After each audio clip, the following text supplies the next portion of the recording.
going back to, being the custom home buyer or a spec home, out of the 80 homes, what do you think the breakdown is that you guys are building for someone specifically? Like you have a buyer and you're just hired by them versus, hey, you got to go through the process and hit your ARV and sell this thing at a profit. I'd probably say what 85% spec homes, we have to make the profit. And okay, so you're on the hook because to be clear to our listeners, like you were buying the lot, you're carrying the loan, you're doing the work. Yeah. At the end of the day, you might not make anything off of it. Absolutely. And we have not, in certain deals, we have lost money. And it's a very real situation that could happen. Is everybody assumes that, it's new construction, and there must be a lot of money involved. Yes, there is a lot of money, but then very few profits if you don't do it the right way. And we have failed our own expectations in the past. So it is very, very real that you could lose money. You could lose on top of it. And when you do new construction, your reputation, it takes a bump up or a real serious tumble down. Because if you fail during a new construction, chances of going back to new construction is very, very difficult. And, you kind of like lost your reputation a little bit with the lender, and, they'll ask you what experience you have. And if you don't, or you don't show something good, they're not going to trust you again very easily. And that's what we faced, several times. But I was able to always have a reason as to why certain things happen. And that really helped. And we keep going back to the same lender over and over. And they've established that support system for us, which helps us go and acquire and build more projects. That's good stuff. Do you mind mentioning the lender for our listeners? Yeah. First Eagle Bank. It's a huge shout out. Even First Eagle Bank has a lot of, there were a bigger number of lenders in this space when we started off, and we went to First Eagle because they had the best systems in place with the great people. And Farouk at First Eagle Bank was really helpful for us to kind of get started, trusting us, even though we were rookies. And we still have the same mentality of double checking, triple checking everything. Just because they bring a deal doesn't mean they sign off on it. We expect them to ask us all the type of questions, and they do. And that's the reason why the lender, as part of the relationship, is kind of the third partner, the invisible partner that people don't see, but they're the most critical part. If they make a wrong decision just by trusting your word on something for some reason, and the project fails, now everybody's in a really bad situation. So the lending relationship is very, very critical. Yeah, Farouk's awesome in First Eagle Bank. It's actually somebody that probably in the first 100 episodes I reached out and we said we'd get back together. So I'll send him this episode and say we got to get you out here now as a follow-up conversation. Because when you get people that are looking for community banks, they're a great bank to work with. Yeah. We just sold them as a sponsor. Now we're set, Mark. Yeah, they're great. There is Andy at the top of the bank. He's the owner. Great people overall. You just go there, you don't feel like you're in a bank. So it's I shamelessly plug it because it is the truth. They're great people to work with. No, that's awesome. It's great, and it's great information for our listeners. So I want to talk about this new construction process, right?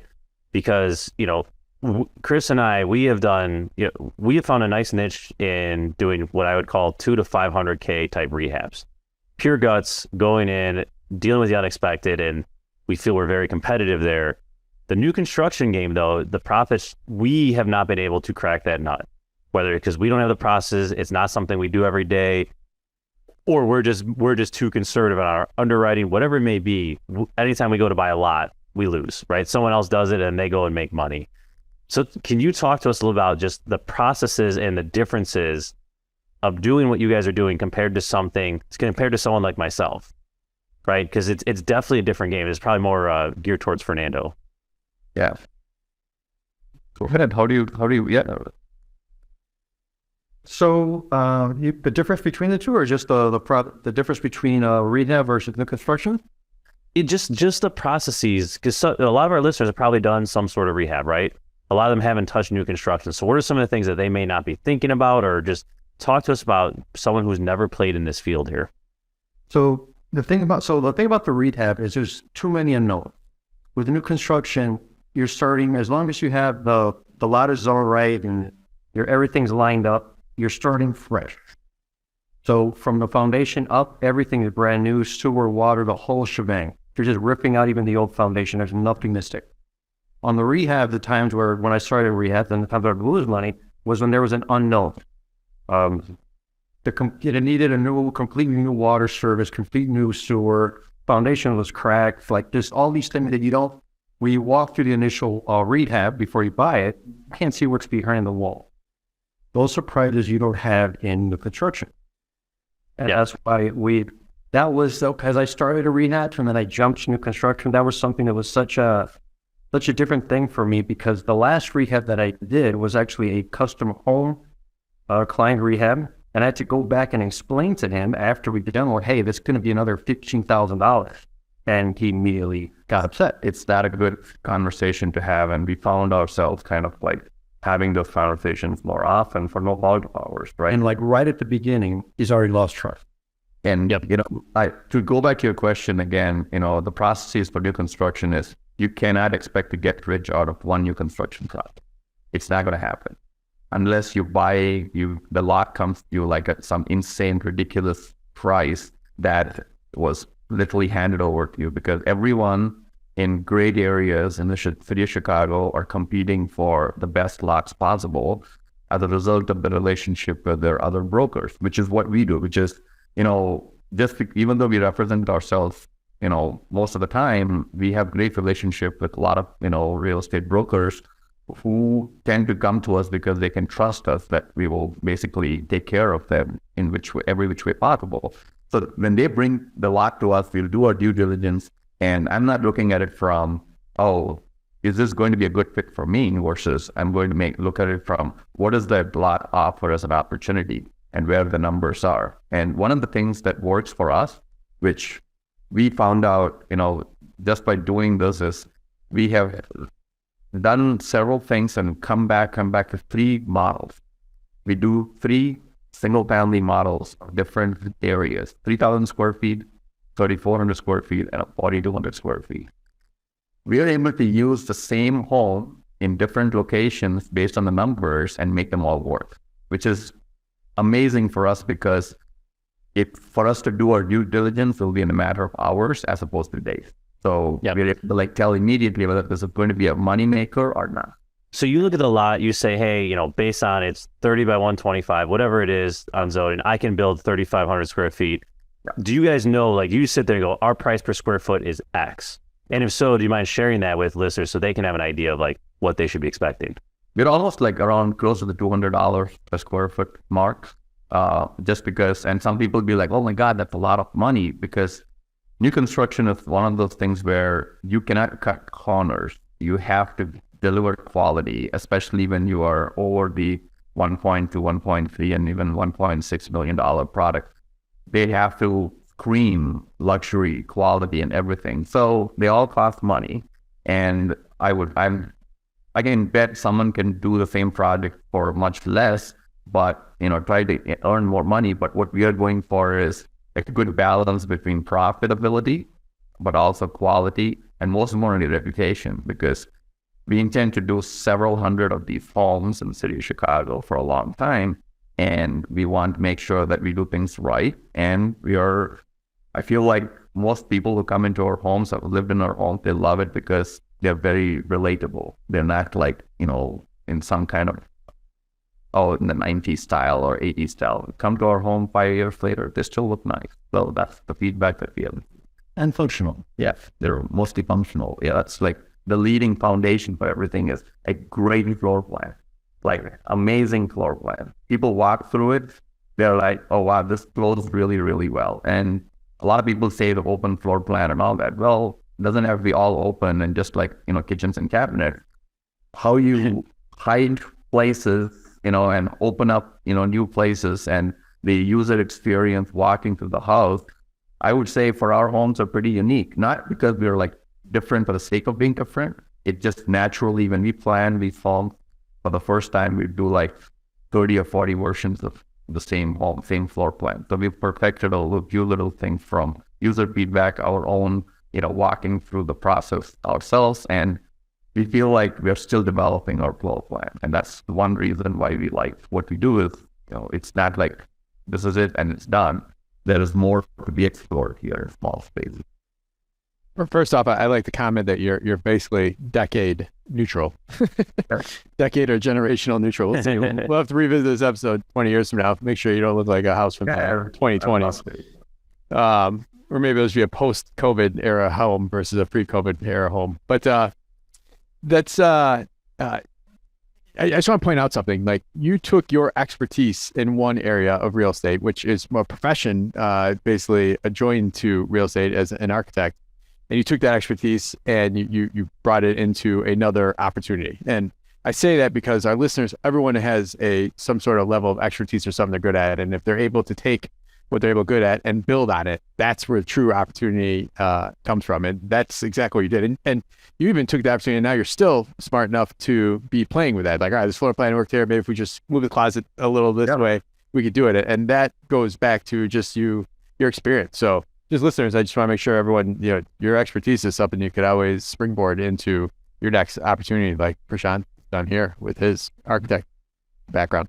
Yeah, and that floor plan is so important. Even if you're doing something much smaller than what we're talking about today.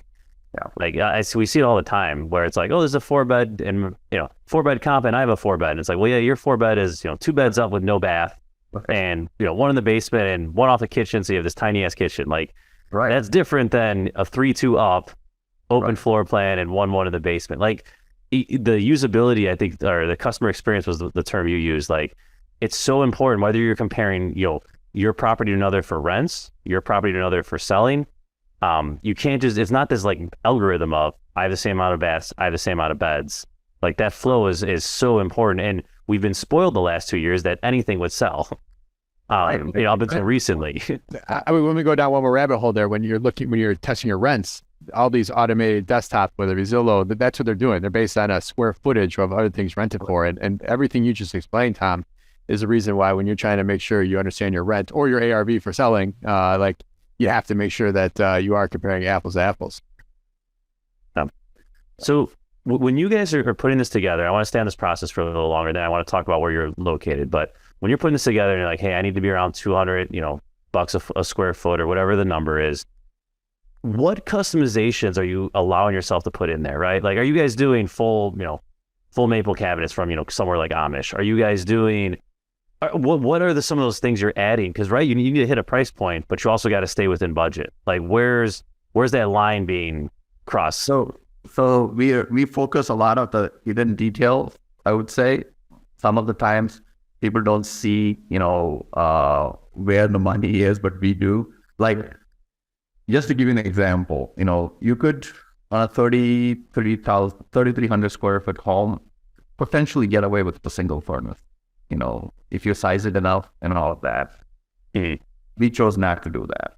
So we had 2 furnaces, even those homes. And it is a conscious decision that we are saying that, okay, we're not going to just add another zone and just make the single furnace work 3 levels, versus in a 3,000 square foot home, we could do that. And we just went over the threshold. So we automatically said, let's upgrade to a second furnace and a second condensing unit, so that we don't even have to ever deal with, this one furnace breaking down. And there is people that just paid $1.4 million that are out of heat. Right. So we made those kind of decisions dictate our pricing more so than an upgrade in a finished material.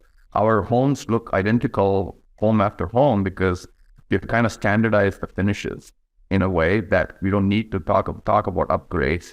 Where we are adding more is, for example, we've come up with this new model where the elevation is still an A-frame, but then there's a rooftop deck on top of it, of the pole.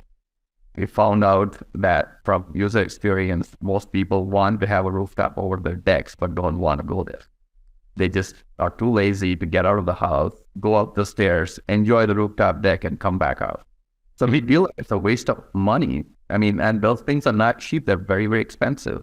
Yeah, we're trying to put that rooftop over the house, and there's still a chance that they might go up there. But even that, people just we live in a day where people just don't have the time to, enjoy the outdoor spaces as much, especially in, a city like Chicago.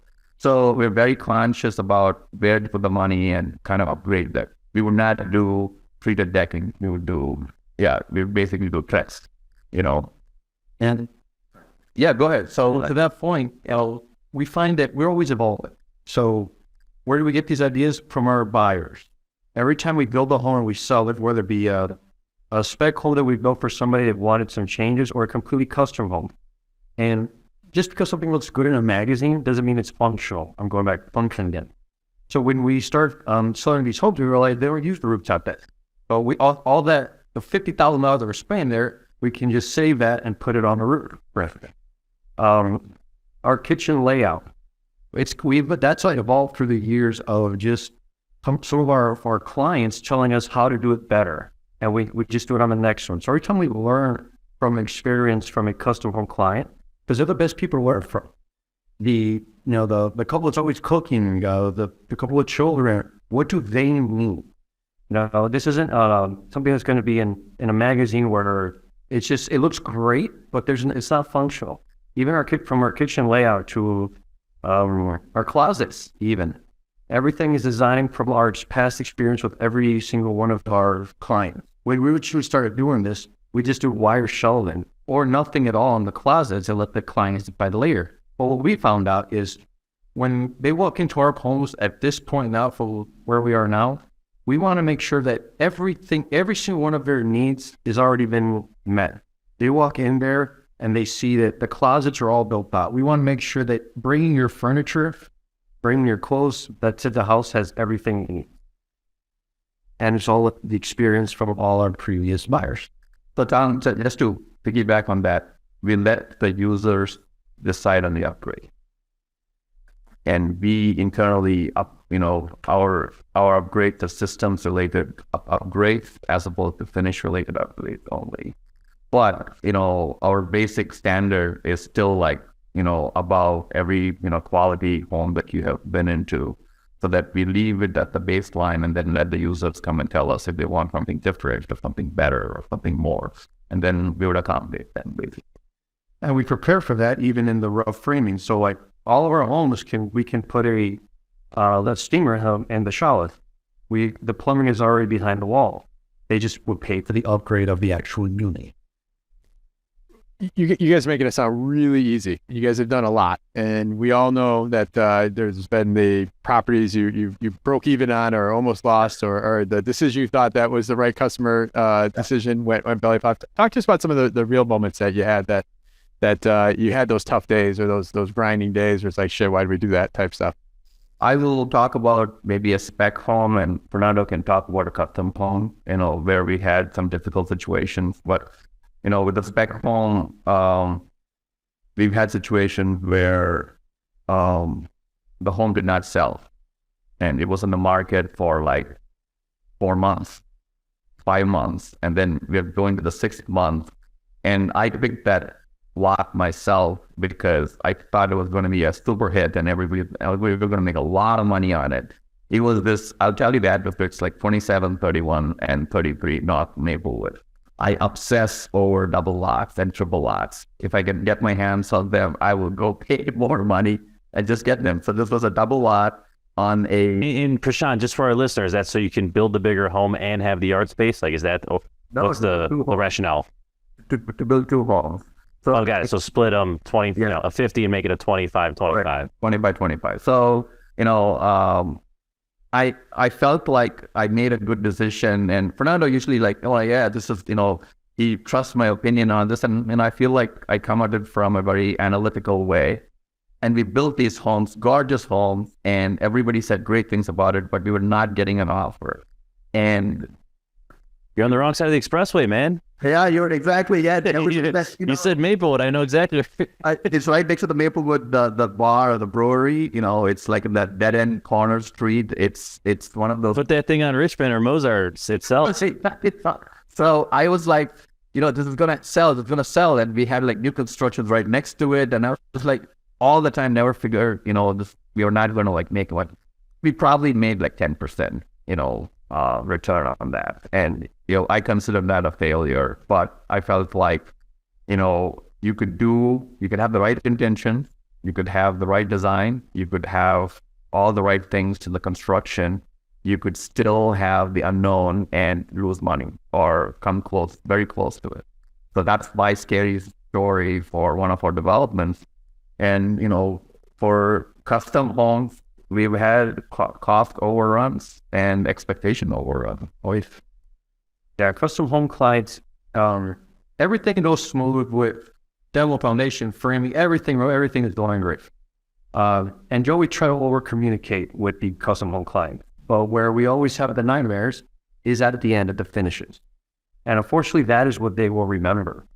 So you have to find, I learned early on that they can have a great experience up until that point. But if that final, 10% is what they will remember. And little things like, well, was a little thing, for instance, the one we did one where we got this large format tile, and it's one that she picked. It was the client picked. It was great. We installed it all, but there was some color differences. And I felt bad because I should have over communicated. The long and short of it, in order to make the clients happy, we had to demo the whole thing, master bathroom, primary bathroom, and redo it all. That was one of the... and this was 1 week before closing too. And this was like, when you say custom, it was like buyers usually find us during our construction process. So we take on, when we say spec home, it's still a custom element to it because we're letting them customize a large part of the home. And we're like dealing with customization all the time, So and Mark, you might like this. I like to say we are in the mass customization business.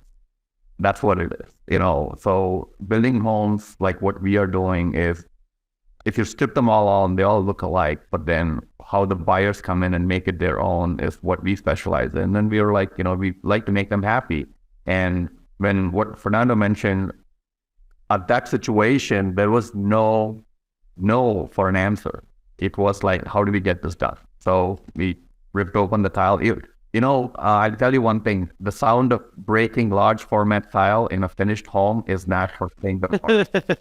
It is loud, it is disruptive, and it can be stuff that you will not forget. And well, let's break down the moment though. How long, she said that she didn't like the color, and how long was it before you just said, screw it, let's just get it done? I imagine you had to try to talk her into it. Well, a lot of talking, but it wasn't even, the problem was the tile that she'd selected was no longer available.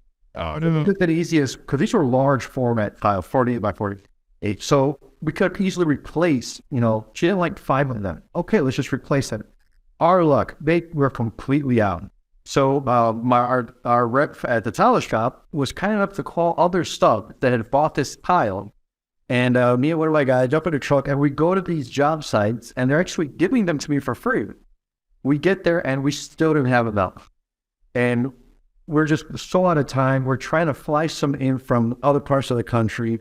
It gets there and it's so long. And I'm like, you know what? I'll make a decision right now. I spoke with the homeowners. I'm like, look, now the buyers. Now it's time to over communicate.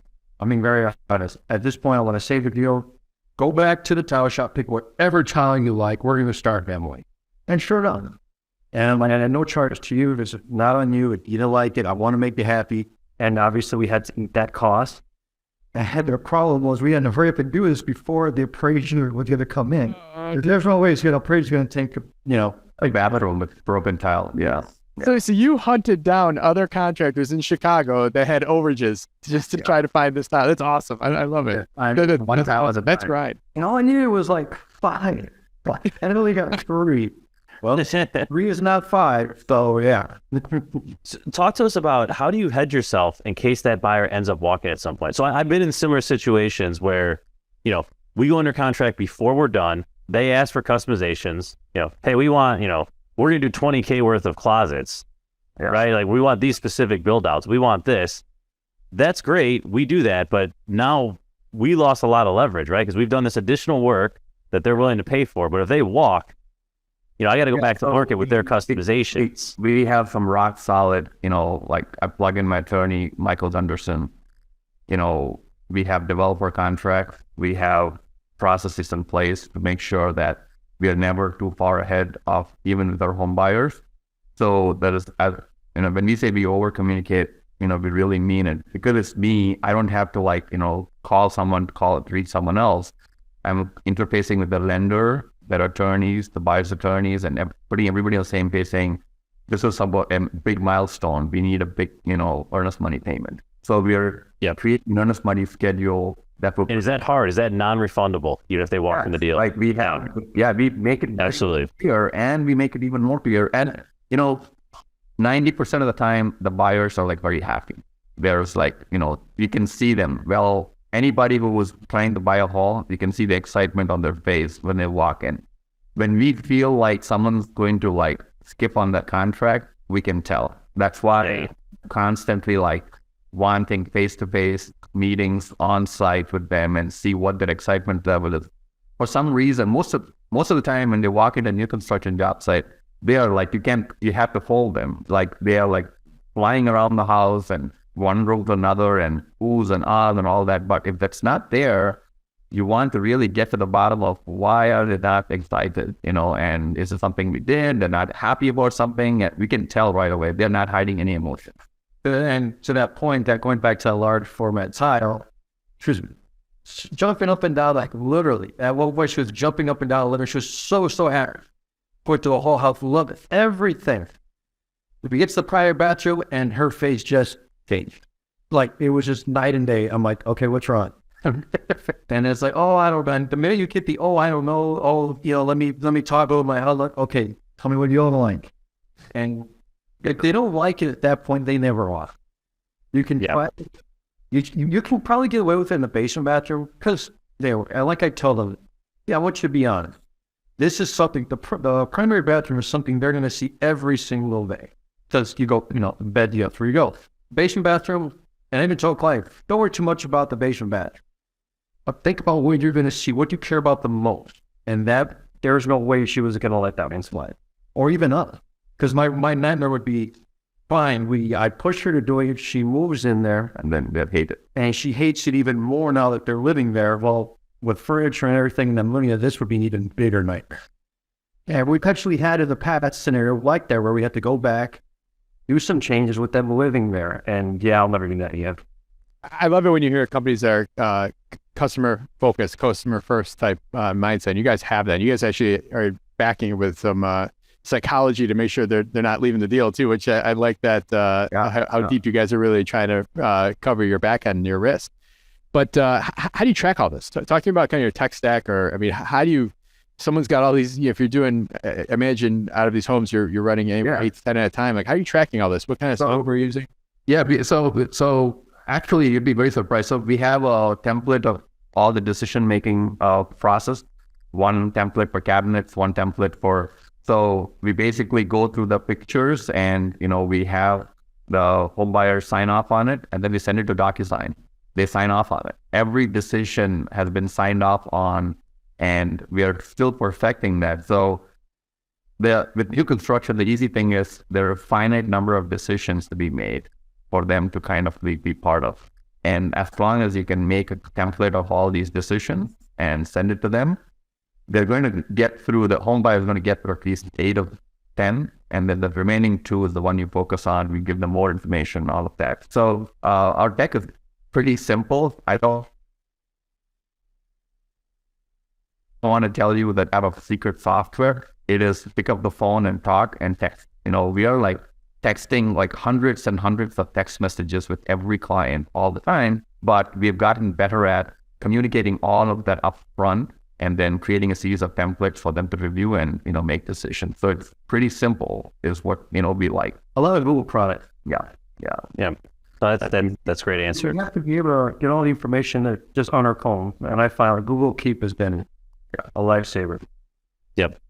So let's talk a little about neighborhoods, right? You guys are all over. There's got to be certain neighborhoods that are not in play, because if it costs $700K to build a home and, homes aren't selling for more than that amount, obviously you're never going to make money. You got to buy the lot, et cetera. So what are some of the big hits for you? I know you're 80 homes in a lot of neighborhoods, but give us a taste of, where do you find a lot of value? Where are you hunting every day?